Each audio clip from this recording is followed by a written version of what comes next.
دوستو یہ ہے ہماری ملکی وے گیلیکسی یعنی کہکشاں، جس میں بے شمار اربوں خربوں کی تعداد میں ستارے موجود ہیں۔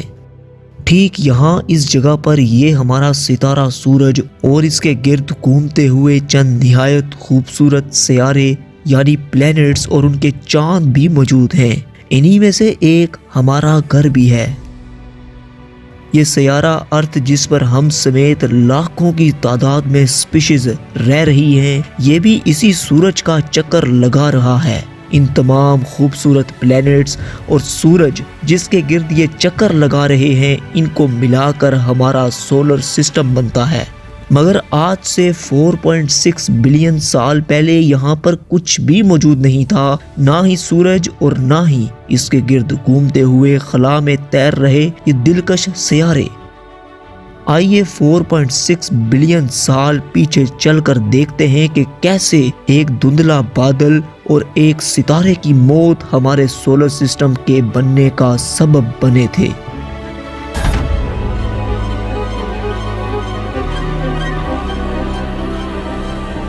4.6 بلین سال پیچھے آ چکے ہیں۔ اس وقت یہاں سولر سسٹم موجود نہیں ہے۔ کہانی شروع ہوتی ہے ایک گیسز سے بھرے بادل سے جو کہ یہاں موجود تھا، جسے ہم سولر نیبیولا کے نام سے پکارتے ہیں۔ یہ دھول اور گیسز کا غبار کروڑوں سالوں سے یہاں گھوم رہا تھا، مگر اچانک سے ایک دن ایک بڑا دھماکہ ہوتا ہے۔ یہ ایکسپلوژن قریب موجود ایک ستارے کے پھٹنے کی وجہ سے ہوا تھا۔ اس ایکسپلوژن کو ہم سپر نووا ایکسپلوژن کا نام دیتے ہیں، جو کہ ان ستاروں کے ساتھ ہوتا ہے جن کی عمر پوری ہو چکی ہوتی ہے۔ دوستو، اس دھماکے کی شاک ویو نے سولر نیبیولا میں موجود گیس اور دھول کو سینٹر کی طرف مرج کرنا شروع کیا۔ گیسز اور ڈسٹ کچھ اس طرح سے ڈسک کی شکل میں روٹیٹ کرنا شروع کر دیتے ہیں۔ یہی وجہ ہے کہ ہمارا سولر سسٹم بھی فلیٹ ہے، بالکل اس ڈسک کی طرح۔ دوستو، وقت گزرنے کے ساتھ ساتھ نیبیولا میں موجود سارا مٹیریل گرمی اور گریوٹی کی وجہ سے کور کی طرف بڑھتا گیا، جو کہ ایک ٹائم پر آ کر اتنا زیادہ انکریز ہو جاتا ہے کہ نیوکلیئر فیوژن کا ریئیکشن ہوا، جس کے بعد ہائیڈروجن ہیلیم ریئیکشن دیکھنے کو ملا، یعنی ہائیڈروجن گیس ہیلیم میں تبدیل ہونا سٹارٹ ہوئی اور اسی سے ہمارا سورج وجود میں آیا۔ آج کے دن تک یہ ریئیکشن سورج میں چل رہا ہے، جس کی وجہ سے ہمیں دھوپ، گرمی، روشنی زمین پر ملتی ہے۔ دوستو، ہم سب نے بچپن میں پڑھا تھا کہ energy can never be created اور not destroyed, it can only transform from one form to another, جس کا مطلب ہے کہ انرجی کو نہ ہی کریٹ کیا جا سکتا ہے اور نہ ہی خود ختم کیا جا سکتا ہے، یہ ہمیشہ ایک روپ سے دوسرے روپ میں تبدیل ہو جاتی ہے۔ بالکل ایسے ہی ہوا تھا اس سارے پروسیس میں۔ اس سولر نیبیولا کا تقریباً زیادہ تر ڈسٹ اور مٹیریل سورج میں آ کر جمع ہو گیا تھا، تبھی آج ہمارے سولر سسٹم کا 99.8% صرف سورج میں موجود ہے۔ مگر دوستو، باقی کا 0.2% بھی ضائع نہیں ہوا۔ باقی کے 0.2% سے بنتے ہیں 8 پلینٹس اور ان کے سینکڑوں چاند، اور اس کے ساتھ ساتھ لاکھوں کی تعداد میں ایسٹرائڈز جو کہ آج ہمارے سولر سسٹم میں موجود ہیں۔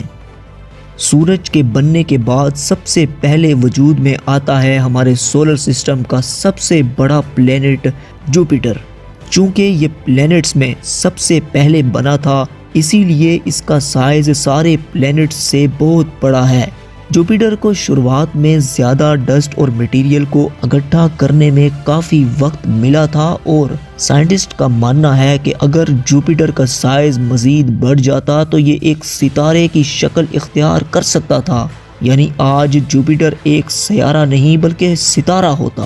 باقی کے سب پلینٹس اور ان کے چاند اسی پروسیس سے وجود میں آئے تھے، جن کے ساتھ ہماری زمین کی بھی فارمیشن ہوئی تھی، وہی زمین جس پر آج ہم زندہ موجود ہیں، جو کہ کائنات میں اکلوتی ایسی جگہ ہے جہاں پر زندگی ممکن ہے، جہاں پر لاکھوں کی تعداد میں سپیشیز آباد ہیں۔